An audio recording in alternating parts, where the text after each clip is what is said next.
Mes échanges avec les médecins de la commission ont d'abord été empreints de méfiance et je ne me suis jamais aventurée sur le terrain médical. Mais j'ai toujours essayé de poser les bonnes questions. Puis, au fil des commissions, j'ai eu le sentiment que certaines de mes positions faisaient mouche et n'étaient pas contestées, et parfois même approuvées par certains médecins. L'établissement n'hésite pas à nous consulter afin de participer à des médiations avec les usagers lorsqu'il y a des litiges. J'ai même entendu un responsable dire « Dans les forces de l'établissement, je mets nos RU car ils nous apportent une expertise ».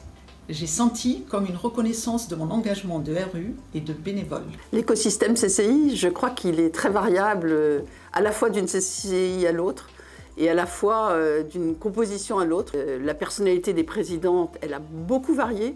Donc on s'est beaucoup bagarré avec certains comportements de présidents passés qui, humainement, pour nous, étaient extrêmement difficiles à accepter, qui étaient inacceptables et difficiles à supporter. L'interaction au sein de l'hôpital se passe pas très mal, mais je crois qu'il y a encore beaucoup à faire pour faire connaître notre rôle et nos missions envers les professionnels. Les professionnels nous reprochent souvent d'être là pour une attaque systématique des médecins. La mission que nous sommes attribués n'est certainement pas d'attaquer systématiquement les médecins, mais bien au contraire, de mettre en valeur les praticiens respectueux et consciencieux. Quand on arrive dans un établissement, il y a à la fois des représentants des usagers qui ont une très bonne expérience, et ça c'est très bien, sauf qu'ils ont un peu du mal à accepter les nouveautés. Donc là aussi, il faut se faire connaître et accepter par les représentants des usagers. J'ai pu établir, c'est vrai, un sentiment de bien-être et de responsabilité, mais tout en sachant, je pense, rester à ma place. On a le devoir, quand un patient fait appel à nous, de transmettre son souhait acquis de droit, mais encore une fois, sans être intrusif, ni dans la vie du patient, ni dans le domaine professionnel du soignant.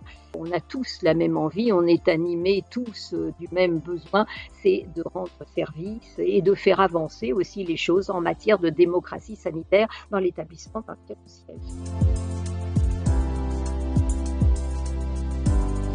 La plus grande joie, ou du moins une satisfaction importante, c'est vraiment le constat de solidarité très spontanée de tous les professionnels, solidarité qui s'est exercée essentiellement lors de la première vague de la pandémie Covid.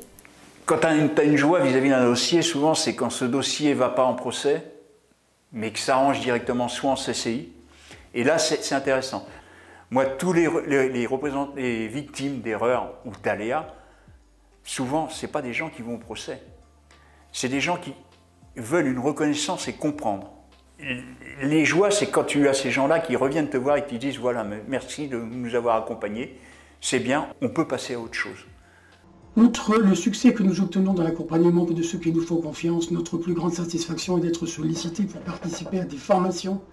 Bien sûr, nous n'avons pas la prétention d'être des formateurs, mais surtout des témoins pour parler auprès de ces organismes des difficultés des usagers victimes. Ces sollicitations sont d'autant plus une satisfaction que quelques adversaires de tous bords prétendent que nous n'avons aucune légitimité. Celle-ci est pourtant bien reconnue de ceux qui font appel à nous.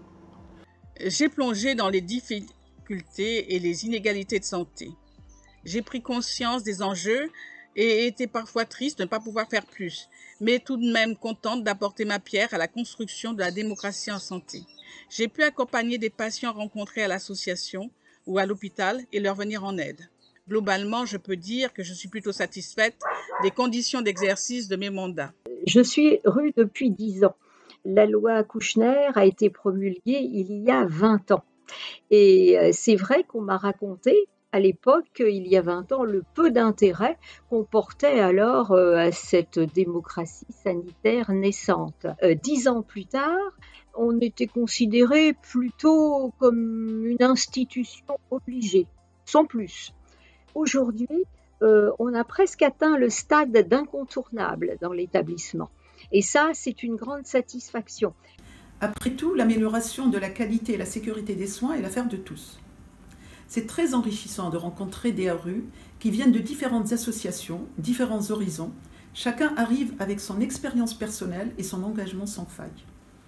Les patients, lorsqu'ils s'adressent à moi, sont très confiants à partir du moment où je leur explique que je veille au bon déroulement de leur parcours de soins.